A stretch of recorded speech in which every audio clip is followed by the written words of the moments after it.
Hello and welcome back to Verbose Mode by TaxCare at Dev2Next in Colorado Springs, Colorado. And now I have, I think, one of the most exciting guests that I can have in this particular interview, in this particular setup, because we're sitting with Venkat, who is the organizer of the conference. How cool is that? Co-organizer. Co-organizer. Yes. Co-organizer. But I would say definitely the most visible face of the conference. I'll take that. Yes, no, absolutely, absolutely. Venkat, amazing job.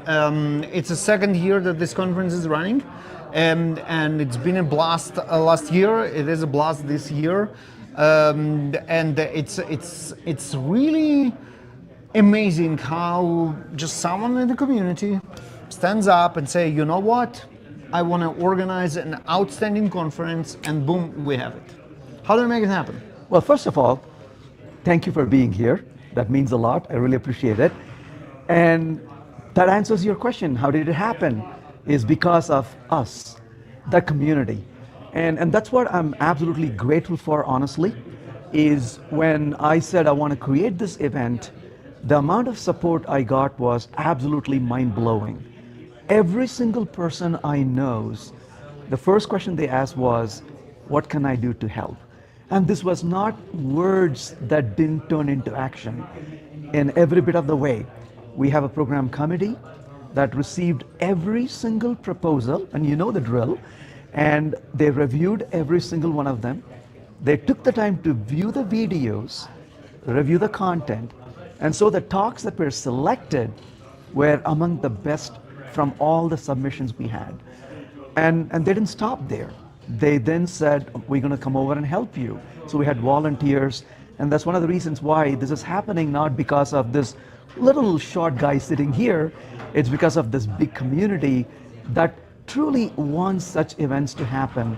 And so to answer your question, it's the community. Well, that's a very modest view, but there is a certain actuator that needs to be there that drive all that, and that's obviously you. Your work with the community put you in this position that you can say, hey, I want to do this conference, and then people stood up, hey, we want to help. So thank you for that. And I wanted to talk to you about, like, generally the importance of conferences for developers and for technical folks and for software engineers in general, because we're in this weird situation, I think, after COVID, that conferences, especially in the US, didn't really bounce back. And as one of my most important and I think most critical activities as developer advocate is being in the conferences with the community, I find this very, very disturbing, because although there are different other ways to learn in technology, and now especially with AI and LLMs, there is still something unique in the conference setup that will be amiss if the conferences die. There is actually a lot of it that, this is one of the things that we don't know until we know it. I'll be absolutely honest about it. And that's not because I want people to come to my conference, right? It's a small event. There's so many other events. But one of the reasons I wanted to start this was, I am where I am because of the people that I know. And the people that I know is because of the conferences I've been to. Why would I know you, and why would you know me if we have not been together in conferences? Absolutely.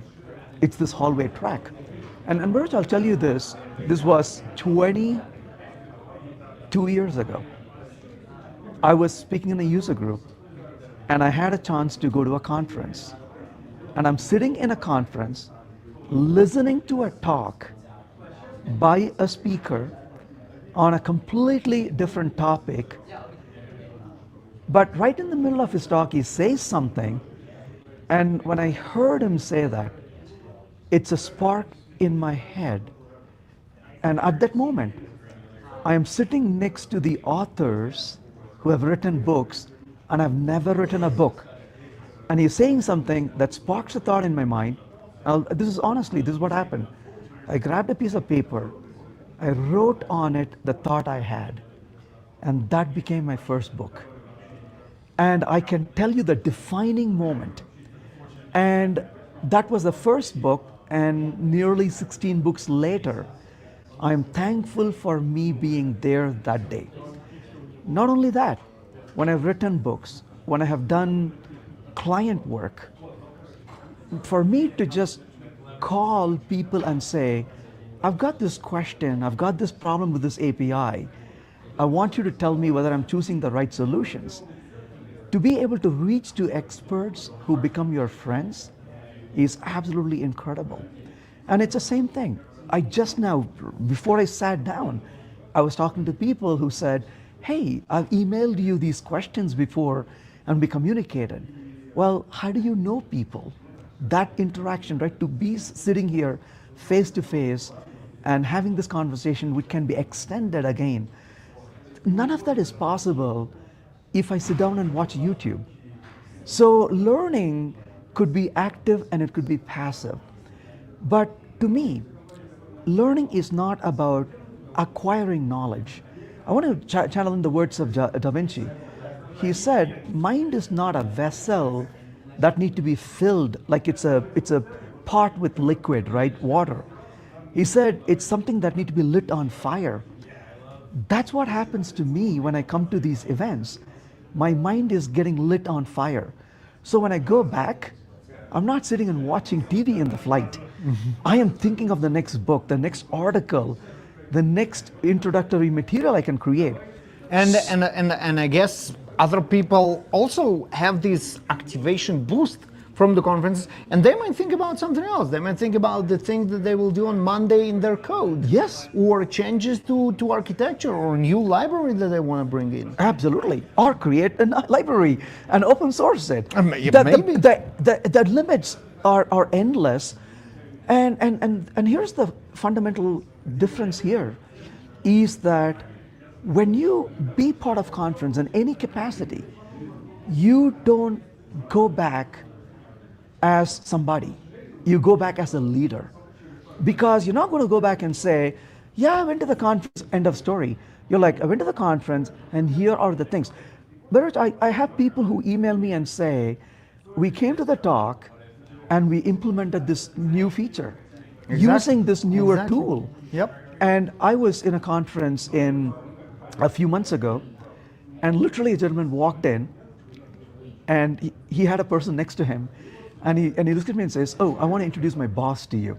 I'm like, hey, and I greet him. And he tells the boss, this is the guy I was talking to you about. I'm like, so what am I missing? Oh, I got a promotion, by the way, because I came to your talk last year, and I went back and I completely redid my library in my work, and it improved performance so much that he promoted me and gave me a raise. And I'm like, you know what? My job here is done. And this is a perfect place to pun the meme many such cases. Because many such cases. This is your advantage. Not only or not necessarily over your colleagues, I don't know if you're in competition or not, but over yourself who didn't go. Yeah. Yep. Totally. And to me, that is your right.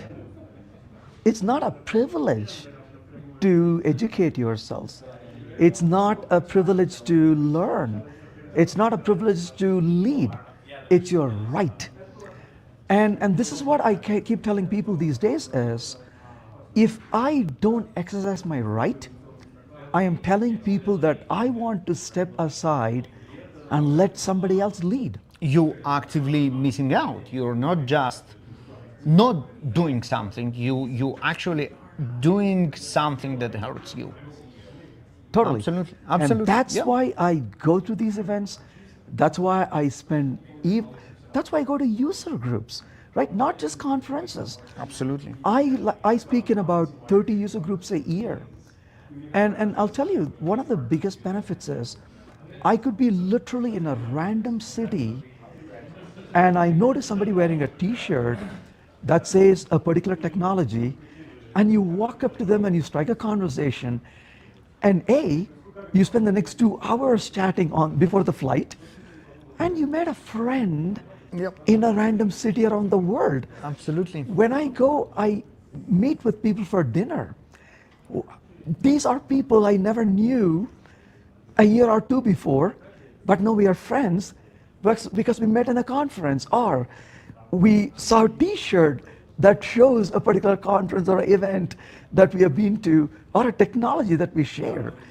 And speaking about user conferences, this is also like a very easy and cheap, both in money and in effort, way to get engaged with this community and have this extra fifth element that you can light your brain on fire without the approval process of your corporation that won't let you go to a conference. And I want to emphasize that, right? Because I'm really mindful of the community. That's what we are here for. And to your point, let me emphasize it, right? KCDC, DevNexus, not just DevNext. There are amazing conferences that literally sell you a ticket at the price of what it takes for a meal at a hotel. A lot of people don't know this. Because I didn't know this, but because I'm running a conference now, I'll tell you this. It takes $120 per day to feed people in this building. Wow, that's a very surprising number. So my conference fees is literally just a notch over the money we are paying to the hotel for feeding people in this room. So somebody asked me, is this a non-profit? I said, it's not defined non-profit, but it is pretty much non-profit. we are not in this for profit. We're not here for the profit. Yeah. We got other expenses. We got to pay for swags. We got to pay for various, bringing people in. So literally, we are charging for the money we are spending on the food, on the transportation, and we're doing this because, honestly, I benefited from this for 20 years. It's time for... This is a way to give back. Give back. Absolutely. So if I want to make $1 billion with it, I would be doing something else. Definitely. So this is why it's our field. We need our field to grow. And our field grows not when technology grows, it's when people grow the technology. As a community. As a community. Absolutely. Yeah. So that's why these other conferences, right? Yeah. This is not about DevNext. It's about you. It's about you and any conference, anywhere you can go to, any user group you can go to. Go. That's what I would say. That's a perfect call to action to finish this interview and to finish this amazing day of interviews at DevNext. And Venkat, thank you very much. Thank you. It's a pleasure. Thank you for the interview, but obviously much larger thank you for what you are doing for the community. This conference, speaking in all the user groups, being there for the community. And folks, if you didn't know, Venkat, although being one of the most important figures in our Java community, is also one of the most approachable figures in our Java community, which is a very, very rare blend. So you can be Venkat's friend, and this is absolutely extraordinary. Thank you. Thank you so much. Appreciate it. Cheers.